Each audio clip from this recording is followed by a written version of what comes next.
بسم الله الرحمن الرحيم.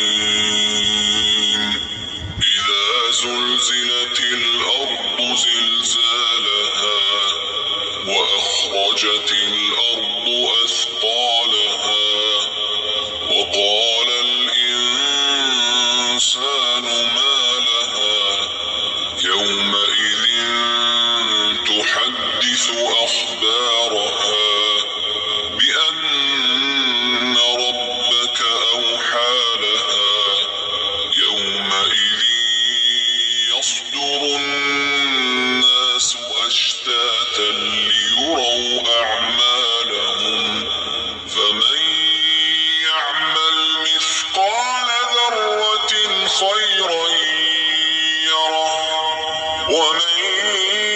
يعمل مثقال ذرة